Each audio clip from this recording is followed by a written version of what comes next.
What's going on, YouTube? Hey, I'm east of the Mississippi, y'all. What?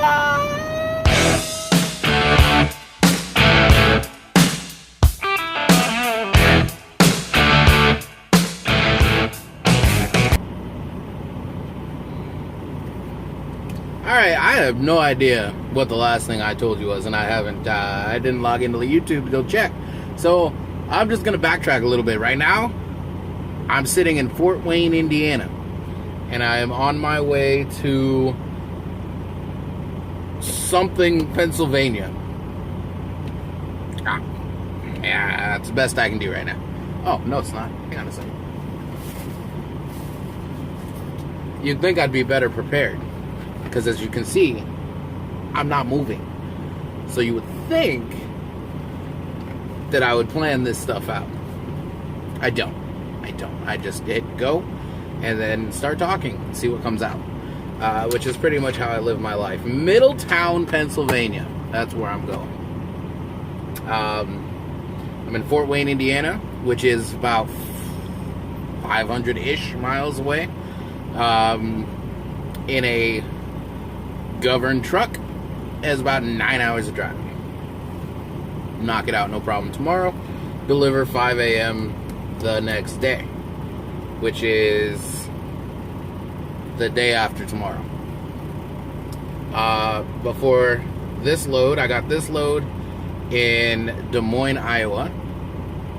And between Des Moines, Iowa and Fort Wayne, Indiana, I don't know if you know this, is Iowa 80, the world's largest truck stop. So yes, I slept there last night. Why? Because it's Iowa 80, the world's largest truck stop.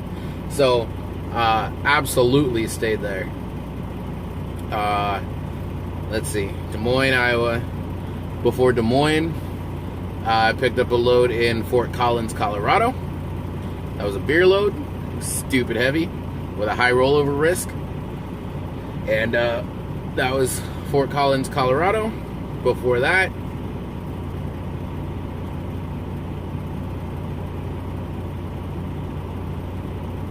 picked up a load in Las Vegas, out of the Las Vegas yard. Las Vegas yard, that one went to, you know what? I got all these answers right here right in front of me. And being a genius that I am, didn't even look at it. Las Vegas to Windsor, Colorado. Before that, Salt Lake City to Las Vegas. Have I caught you up yet? Lathrop, California to Salt Lake City. I don't know if I'm there yet. So Tulare, California to Patterson, California. And before that, Nogales, Arizona to Delano, California. That was the first load I took after coming off of my 5-day bee service. Did I tell y'all about that? Y'all, my bee service took 5 days. 5 days, y'all. 5 days. Because they had to do the DPF filter. I feel like I told you this already. They had to pull the DPF filter. So what happened was, I was scheduled for a Monday bee service. And they did the bee service Monday, but they didn't pull the filter. They didn't pull the filter till Wednesday. Sent it in, got it clean, got it back Thursday. Didn't have that thing back installed till Friday. Man alive, I tell you. I tell you. Some people's children, I tell you. Put me in charge of that shop, people be getting fired. Fired, I say fired. Or at least a stern talking to. But, that's where it's at. That's where I'm at. Fort Wayne, Indiana. I got a new thingy-majigger for my window thingy. So, you're suspended in the air right now. Isn't that cool? Isn't that cool? Did you see that skydiver? This crazy dude jumped out of a plane at like 25,000 feet without a parachute. Landed in a net.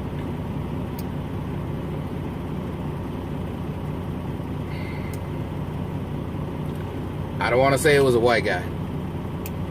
But you know it was a white guy. You know it was a white guy. On the other hand, a group of 3 ladies went rafting on the river. turned into a very traumatic experience because they realized, as they were floating, that the river doesn't go in a circle. I don't want to say they were black, but you know they were black. Alright. I don't really have anything to talk about. You want to see a truck stop? I don't know how to turn you around. Can't see a truck stop. There goes a truck. Can you see it? Nope. KLLM. This truck stop I'm in right here, I don't know if y'all know this, but east of the Mississippi, things get a little smaller because they're a little bit older. They were built a while ago, and back in the day, trucks weren't as big as they are right now. So truck stops are smaller, customers, locations, tighter, smaller, meant for smaller trucks, and we are tasked with putting the big trucks in the hole for the little trucks. Which is why rookies who are from the west side of the Mississippi at night transportation, while they're on their 30,000 mile squire program, running out of any yard east or west of the Mississippi, generally will not get sent east of the Mississippi. Why I sit here in Fort Wayne, Indiana, heading to Pennsylvania in the Eastern time zone beats me. It's a good question. So we'll see how it goes. This truck stop is so tight that I kid you not, I have been here for 3 hours because I started early this morning. I've been here for 3 hours. I'm about ready to go to bed. I have not seen one person park, not one, that did not struggle. That's how tight this truck stop is. Driver's been driving for years. Can't seem to get it in this truck stop very well. I got lucky-ish. I had a moment, but you want to know about that moment, you're going to have to call me because I ain't going to tell you. Fact of the matter is, the spot I'm in right now was round 2. Attempt number 2. And it's actually more difficult, this spot, to get into than the first one I tried to get into. And yet I did not struggle one bit with this spot, whereas I struggled mightily with the first spot. I ain't ashamed to tell you. Some of y'all screwed up too. Let's see. What else is going on in the world today? Shout out to my boy Tristan. Just got himself into his first apartment outside of the parentals. Studio apartment. Congratulations, buddy. I'm happy for you. And like I said on Facebook, junk food in phase 10. It's gonna happen. It's gonna happen. So clear your calendar, boy. It's coming down. I don't know when, because I'm in Indiana. So, but it'll happen. What can I tell you about? Oh, you know what? Let's go ahead and get it out of the way. If you're coming to night transportation, and you're going to get your CDL through night transportation, understand that 2 weeks on the range and 4 weeks with a trainer is not enough time. It is not. I don't give a damn if you are the fastest learner in your class with a 4.0, or maybe you're one of those kids with like a 4.6 because you did extra credit in gym class. It doesn't matter. 6 weeks, not enough time. Because the first 2 weeks to get your CDL, all they're teaching you is what you need to do to get your CDL, to pass your CDL test. And then as soon as you get on your trainer's truck, first thing he's going to tell you is, okay, everything you just learned in those 2 weeks, get rid of it. Get it out of your head, because you in the real world now, boy. And then he's got 4 weeks, unless you need more. Generally 4 weeks to teach you how to run your clock, do your paperwork, how to drive the damn truck forward, how to drive the damn truck backwards, how to get into these tight spots, how to get out of these tight spots.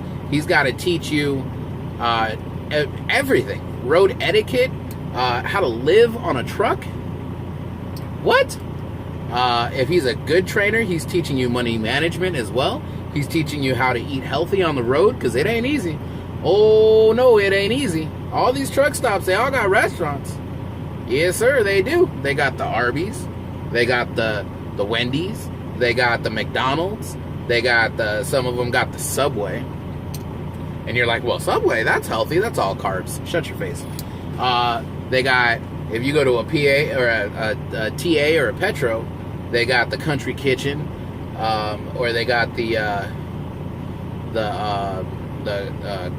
Country Pride or whatever.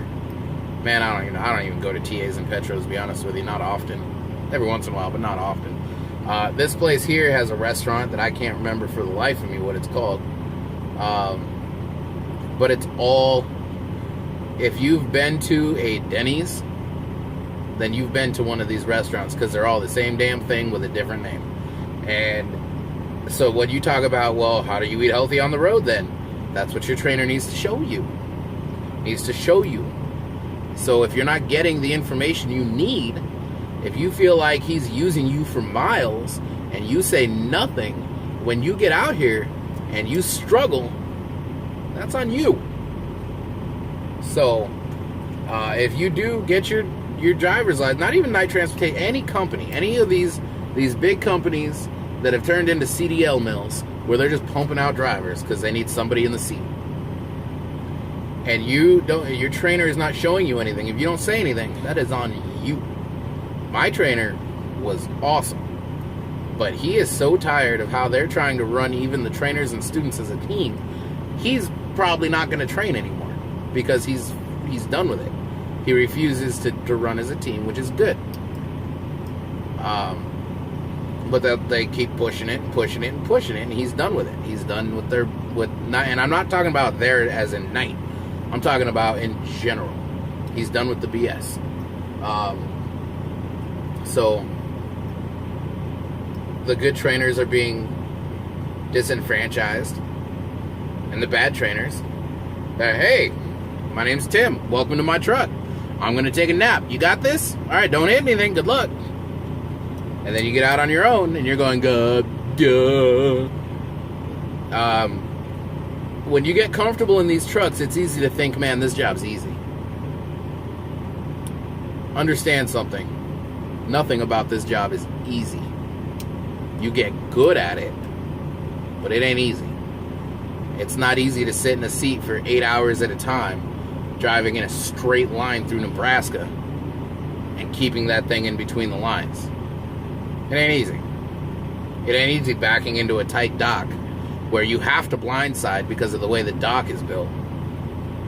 And you're trying to blindside in, and you're literally backing inches at a time and then getting out and checking.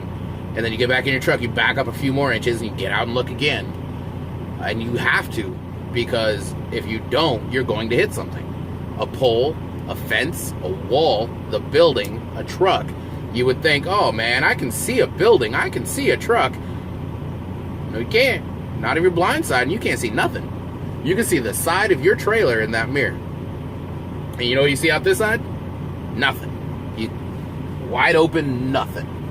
So you are literally inches at a time, and getting out and looking again. Now, because normally when you driver's side back and you can see your trailer out your driver's side, you can adjust the trailer as it's backing because you're looking at it. That side, you can't see it. So you're literally getting out every few inches to see how you need to adjust that trailer. It's a lot of fun, man. I'll tell you. Some of these tiny little streets that are built for cars or built for a horse and a buggy, and you're bringing this 18-wheel monster down it, it ain't easy. It ain't easy. But you can do it. You can do it. And you will get it. You'll get it. Some of you get it faster than others. Some of you will think you got it faster than others. And then something will happen where you get humbled and hopefully not fired. It happens to everybody. Not a matter of if you're gonna hit something. You're gonna hit something. It's gonna happen. Sometimes I was watching a driver back into a spot over in that corner over there. He jumped up onto the curb into the gravel. There's like the curb and then rocks in the middle. He used that. He used that space. He said, no, this curb ain't gonna stop me. He used that to back into it. He jumped up on it and used that space to back into his spot.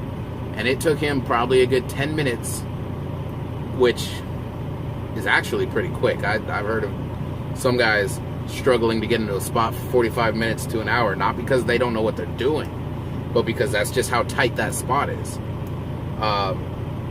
So never get complacent. Never think you know everything. Never think you've seen everything. You come east of the Mississippi, you better be on your P's and Q's, boy. Whoo, you better be on your P's and Q's, because everything's smaller and everything happens faster. So, and the drivers out here, they don't care. They do not care. Oh, you've been out here for 4 minutes on your own?